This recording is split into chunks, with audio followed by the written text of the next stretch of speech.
Aloha and welcome to another episode of the Ascension Cast. We are here with Rothy.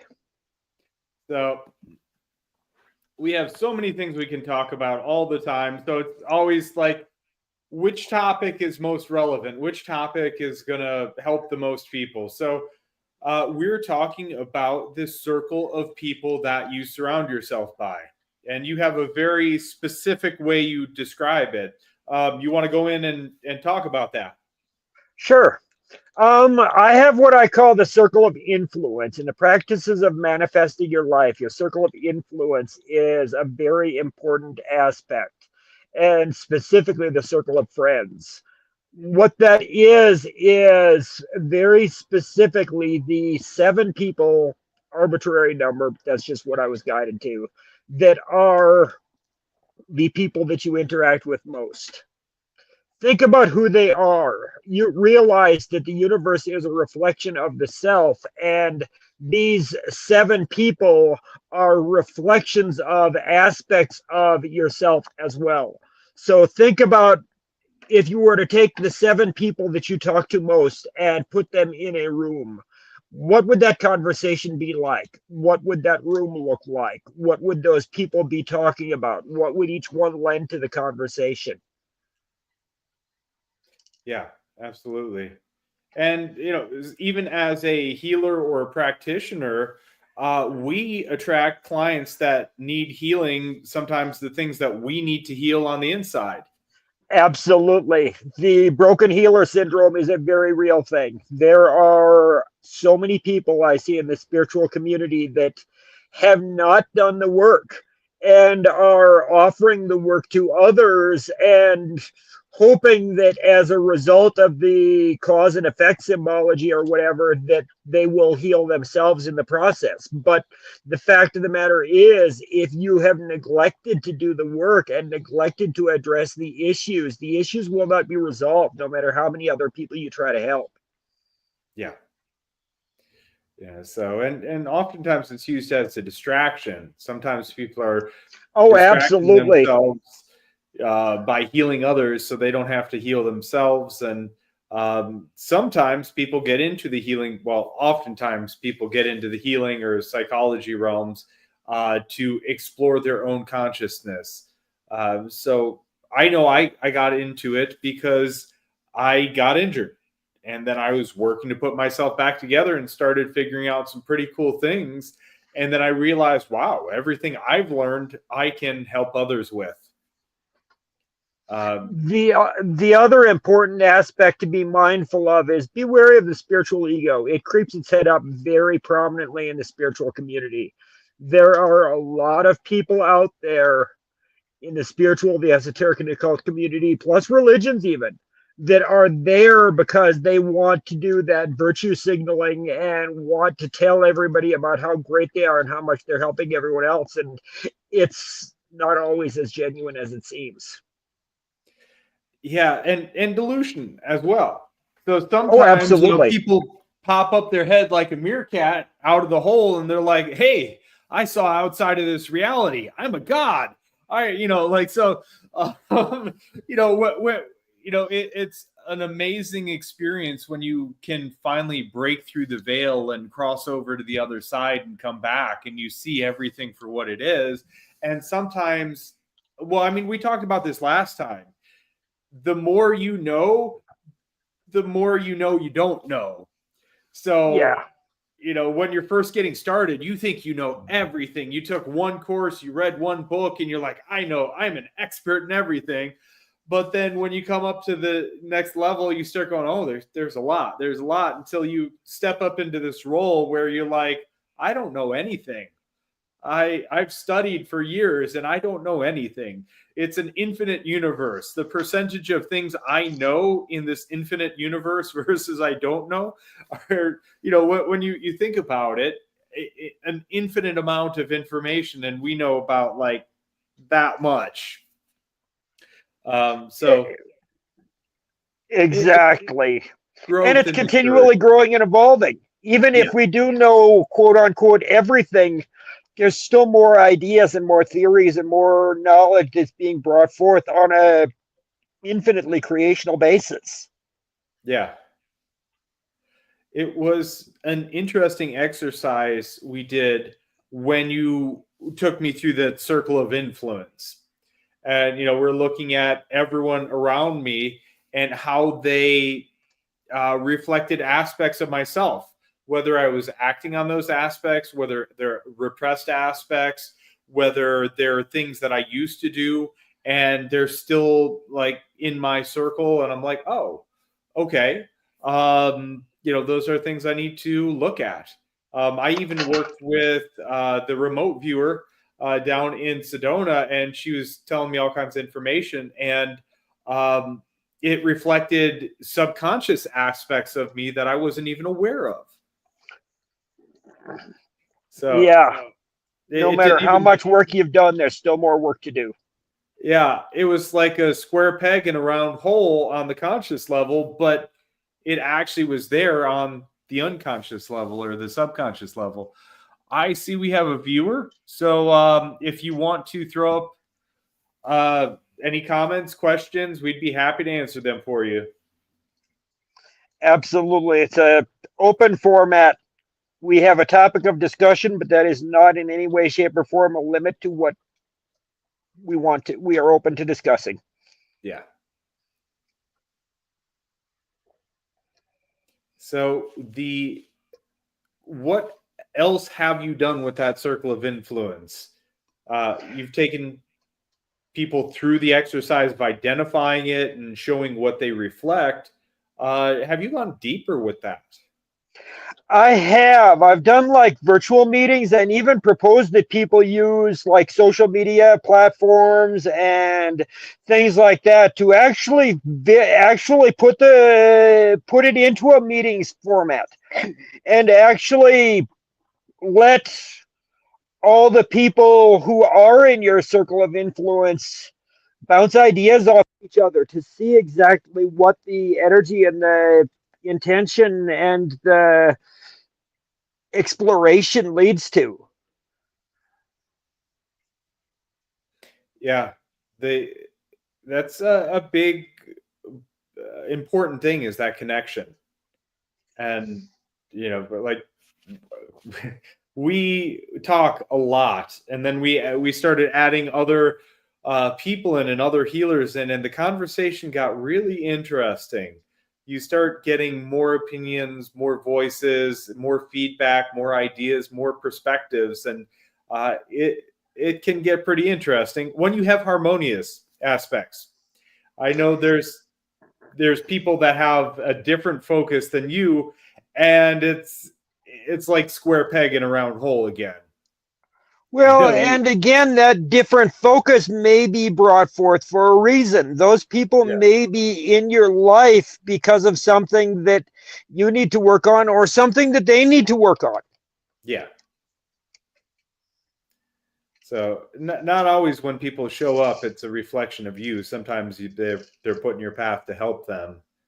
But even the the most beginning students can be the greatest teachers. I've learned a lot from people just starting out that I'm teaching, and they ask just the right question to get just the right answer. Oftentimes, the naivete and ignorance of a child is the best teacher there is. Yeah, and they have that thirst for knowledge. They Yes, hunger to know exactly. more. When you're just entering the spectrum of whatever it is, whether it's healing or energy work or ritual arts or whatever, you're constantly open to exploring and you're not conditioned and programmed to a specific set of beliefs. The longer you have trained in something, the oftentimes I find the more limited you are because of the fact that there's so many ideologies and beliefs and limitations and perceptions and expectations that are set. Absolutely. There's been times. Well, I mean, I was thinking about it, and I've always been a nomad. I've never flown any man's flag. I'd be, even in school, I'd bounce from this group to that group to that group. And I thought they were all my friends, but maybe they all just thought I was weird looking back at it. But I'd always ask questions, and I'd always treat everyone with love and respect. And so I thought I was everyone's friend, but it gave me a lot of perspectives, because if you're looking at everything from like a jock group and you have the nerds over there, you won't see their perspective. So I Yeah, was able to do that. And then, some people, certain modalities are very clicky. Certain, types of healing, I've seen actually quite a few where they get very, this is the modality to use, and this is the only modality, and everything else is, falls short. Whereas I've kind of bounced from this one, I've learned that one, I've learned that one, I've learned that one, and I've made connections and friends, and then I've taken all those pieces of the puzzle and put them together. exactly. I very much have a similar approach in my ritual arts that I practice. It's very much creationism. It's based on primarily the Sumerian teachings, because it's honestly one of the ones we have the most information on, but know the least of. And recreate it using their original prayers and their original rituals and ceremonies that are evolved and revived and brought back to life. So that brings something to mind. I've been meaning to ask you this. So, what do you know about Dagon? The planet, the people, can you be more specific? The fish-headed god. It is a tribute to a specific planet. Oh, okay. Because they said that was the bringer of civilization to the Sumerian culture. The Dagon, or maybe I'm saying it wrong. Yeah. So it could have Well, been some sort of aquafaring group coming from the ocean, and they just called them, the fish people. I honestly think that the original civilization was brought forth from the inner earth, which would make total sense that they would have come up through the water. Yeah. Because I know for a fact that the insectoids and the reptilian, and not the reptilians, but the insectoids, the mantids, those civilizations have been here for 500,000,000,000 years on the inner earth. And even as far back as the Sumerian culture goes, that goes long ways before that. So they're obviously, I mean, and I have the same theory for other planets. I believe other planets are inhabited, but they're inhabited more on the internal of the planet than they are the external. The If you think about it from a tangible perspective of even the world we live in, if you're in an underground home or a basement, it stays fairly temperate all year round, even when the weather is pretty extreme outside.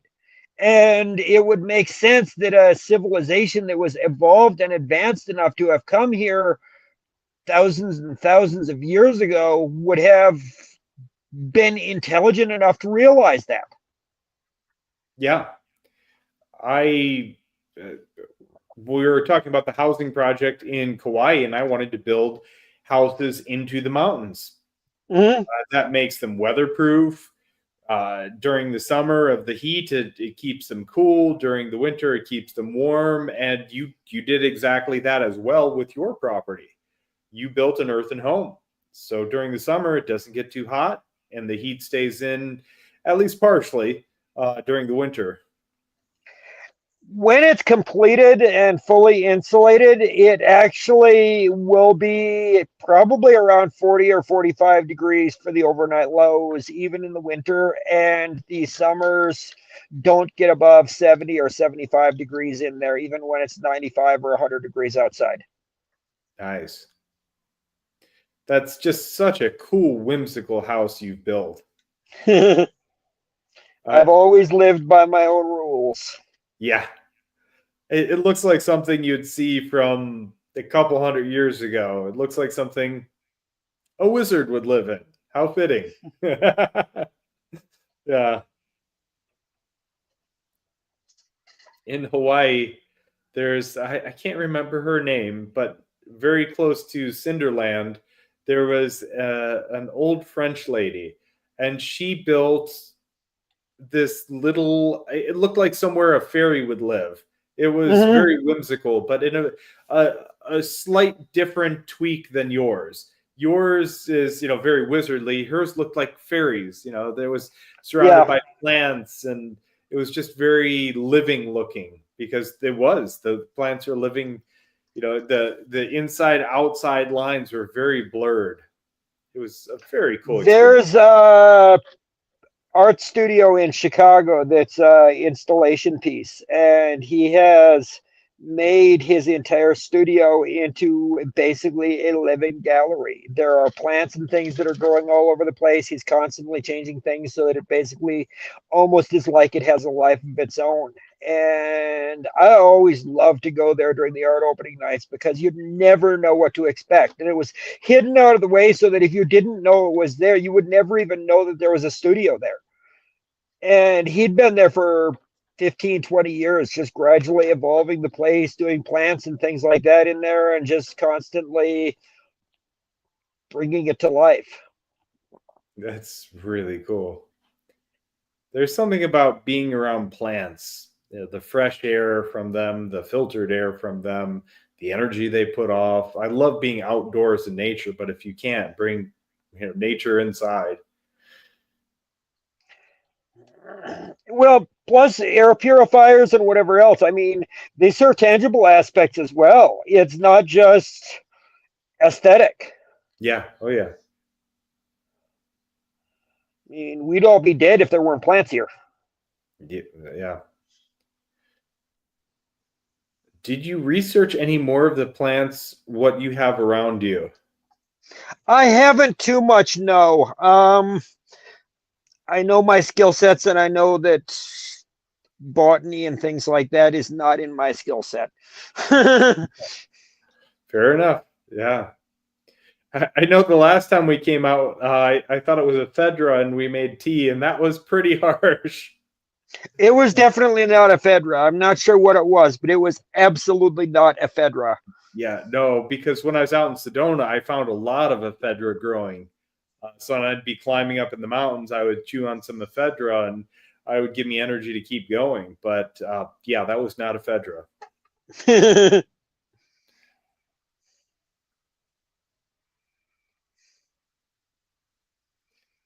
So what projects are you working on out there on your land? I'm excited to come back out soon.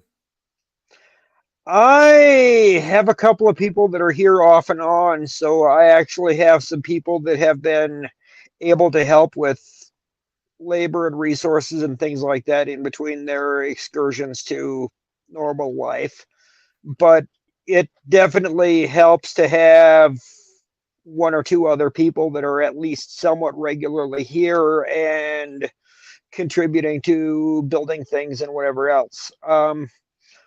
We're looking at doing a fire ceremony on March 14th, which is the day before my birthday, and for the full moon, and have no idea how many will be here. Maybe just me, it may be 300 people. I have no idea. I'm not setting expectations or limitations. I'm just putting the energy out there, letting the universe know that I'm doing a fire ritual on the full moon the day before my birthday, and whatever happens, happens.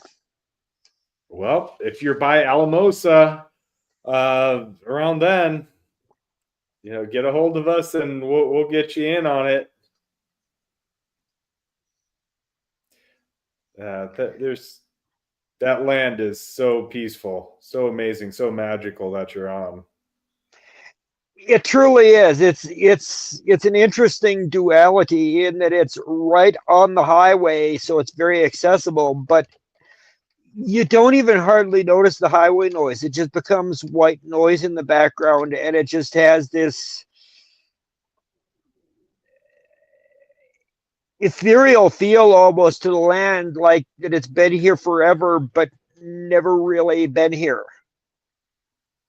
Yeah. I mean, one of the most remarkable aspects of it is the extreme peace and solitude I experienced there.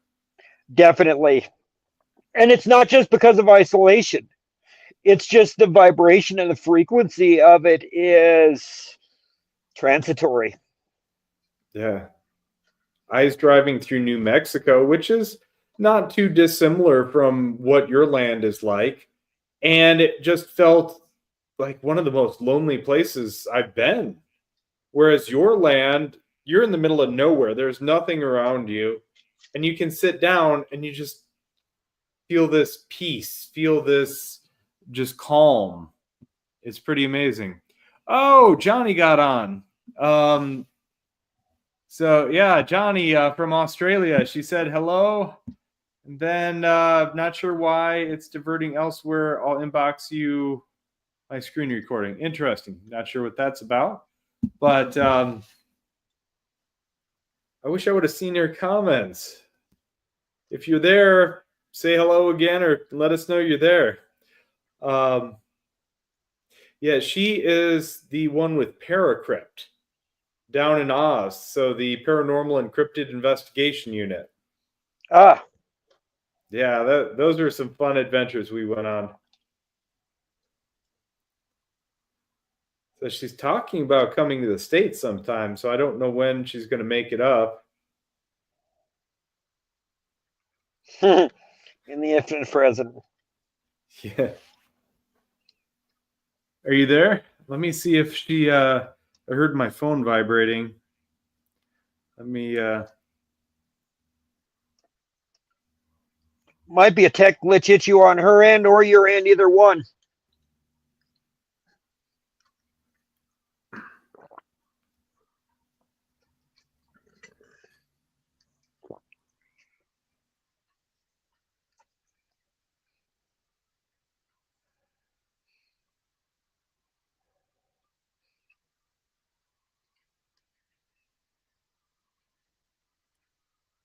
Okay, it's sent. So I'm not sure. There's no one watching it currently. Well, knowing that would be her. So let's see if she hops on, because that would be fun. She has all kinds of amazing stories. She's seen so many things that aren't supposed to exist down in Australia. Yeah. Then again, if there is a place for it, that would be it. Yeah. Oh, yeah. So those diprotodons, the giant wombats that are supposedly extinct. Yeah. She's seen them. They're the size of a minivan. Yeah.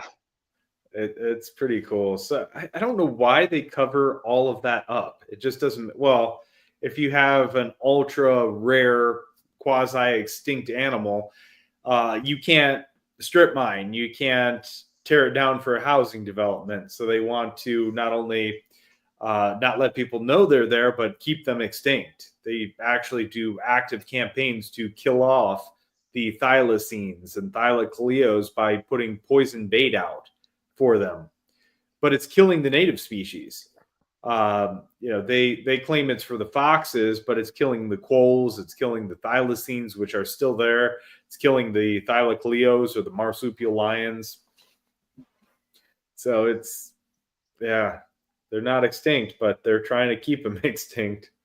Well, and part of it is if it's something that could be potentially dangerous or something that could be potentially valuable, if they tell people it's extinct, then they can't hunt it or anything like that. So it eliminates the monetary greed out of the equation. So it might be partially as a protective mechanism too.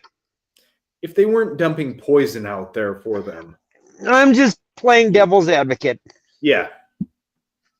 And we don't know that the poison is targeted at them.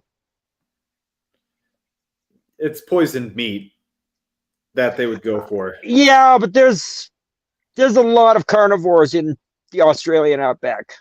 Yeah. But I just found out there was a black bear sighting not too long ago down the road. I was looking up black bear in Cleveland or something to see how far they've come this way, and it turns out they're like 3 miles up the road from me. Someone got a picture of one. I'm like, wow, I didn't know they're out this way. And then we have wolves. People have seen wolves coming in from Michigan. Oh, yeah. Down south, we have mountain lion, and ODNR denies all of it. The Department of Natural Resources claims Of course we it don't does. have them. Well, part of that could be because they're morons too. there's that. Just saying. They found an elk wandering around Ohio. So they're just started naturally migrating here, and they killed it off due to chronic wasting disease. I think the game warden just thought it would be cool to shoot an elk because it would, yeah. They're killing millions of chickens a day too because they might have a bird flu or whatever the fuck it is. These are not the wisest and most educated people out there. Oh, they are. They're devious. Yeah. They're very intelligent. They're trying to put manipulative is not intelligent. There is a difference. Yeah. But just because the bird has the sniffles and has the flu, they're going to kill it. Like, what? It's the flu. People get sick all the time, and they're trying to, push the bird flu like it's something scary.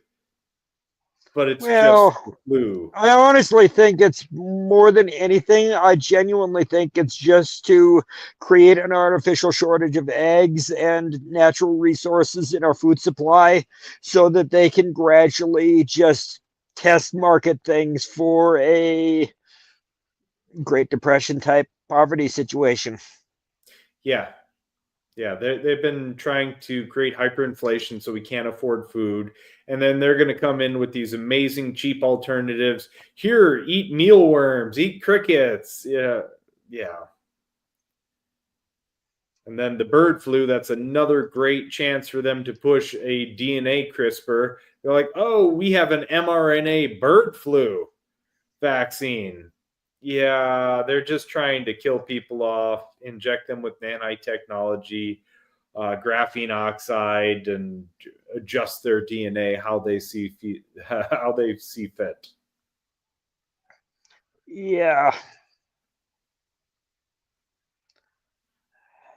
And the truth of the matter is, we all have free will. We can choose to take it or not to take it. And there is not a damn thing they can do if we choose not to take it, despite what they claim.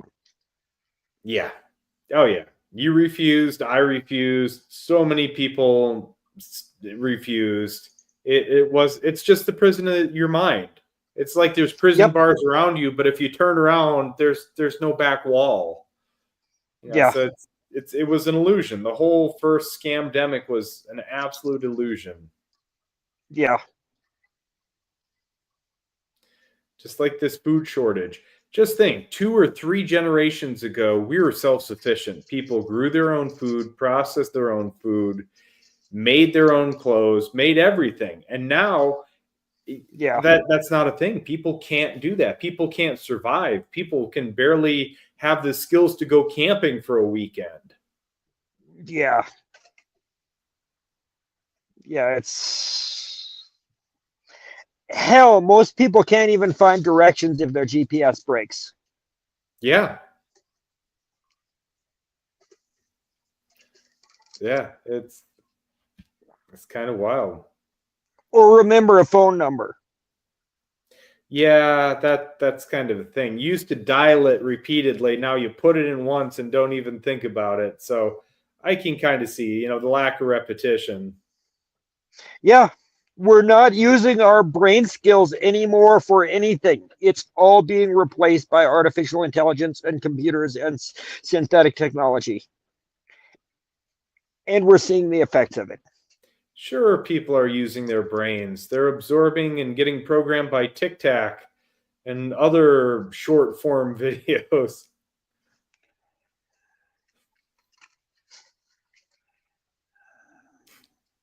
It's not using your brain. Yeah, no, it's turning your brain off because it's by a distraction. Yeah, I'm seeing more and more the damaging effects of social media, and it's just nobody thinks. They just parrot what they're told to parrot. And then they have videos to show that other people are dysfunctional too. Well, if you're both drowning, that, normalizes drowning, so you're okay, right? Well, Exactly. both drown. Everything's relative to the spectrum around you. It goes back to the circle of friends. Yeah. So if you surround yourself with people that are just as dysfunctional as you are, it's going to seem normal, and you're not going to strive to get out of that. Exactly. Yep. Yeah. That's it. If you look at successful people, they want to surround themselves with successful people.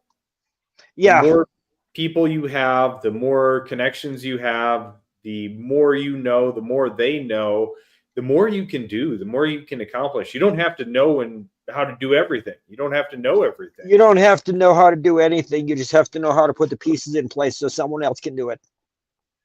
You remember I think it was a court trial with Henry Ford or something. Yeah. And this may have been just an Publicity example stunt. or a story, but supposedly they're like, "Oh, you don't know how to build a car." He's like, "Well, no, but I have people that know how to do it. Ask me any question, I can pick up a phone and have the answer for you shortly." And that's really, especially with the modern day of Google or YouTube. With all levels of executives. Yeah, Exactly. Higher level executives only know how to oversee things and appoint things. yeah. So They're you don't have to usually on know the golf everything. course. Yeah. You don't have to know everything to get things done. It's just you have to have good people skills. Exactly. That's where discernment comes in, and that's where the circle of friends and the circle of influence comes in. You have to surround yourself with people that can take care of what needs to be done. Yeah. And people skills. Every business has people skills. Yeah. Whether it's construction, you have to have people skills to deal with the rest of your crew.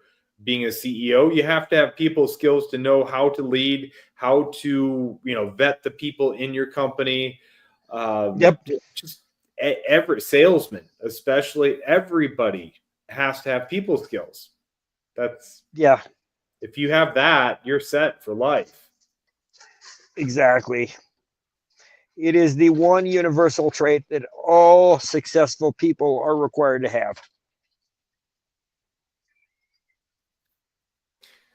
She isn't responding. I was hoping we could get Johnny on, but she's MIA.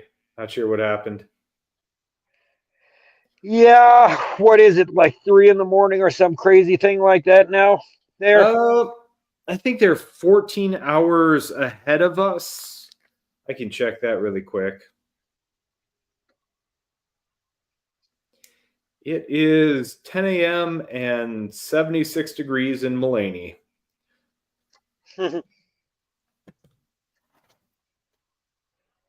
Yeah, that is a beautiful place, Mulaney. It's up in the Glasshouse Mountains. Well, you can see the Glasshouse Mountains. I think it's in the Blackall Mountains or something. I forget, but it's up in the mountains. It's beautiful. This little quaint village up in the mountaintop. It's surrounded by farmland. When you get up there, your heart just opens up and sings. The energy is amazing in Mulaney.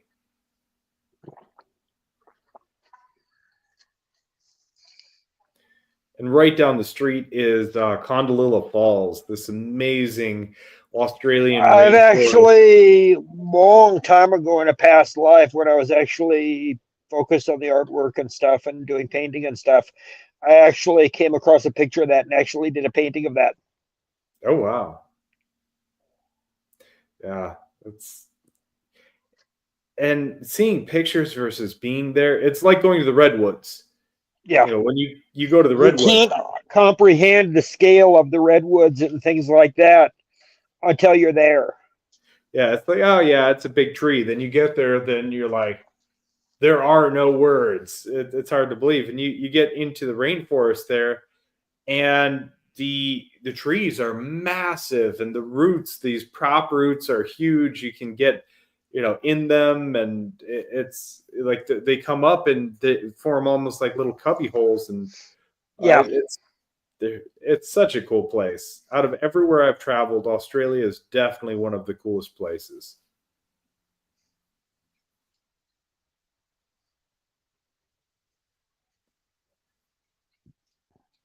Well, I don't see any comments coming in. Uh, you feeling anything you want to talk about? I'm all right with cutting it short. We need to do it just for the sake of doing it, but I know you're not feeling well. You've got your own things you need to take care of.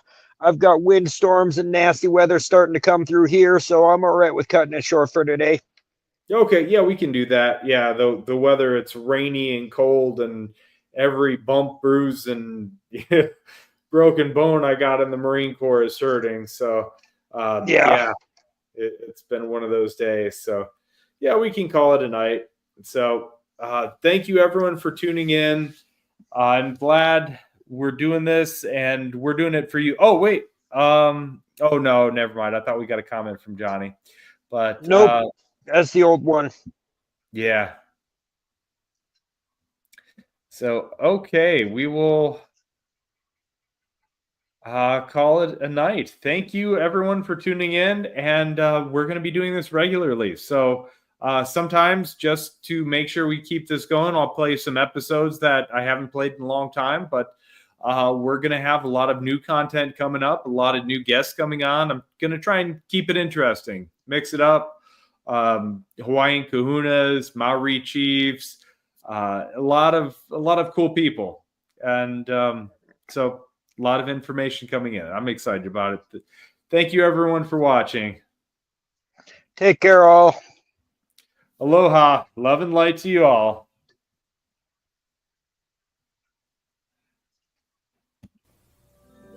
We hope you enjoyed this video session.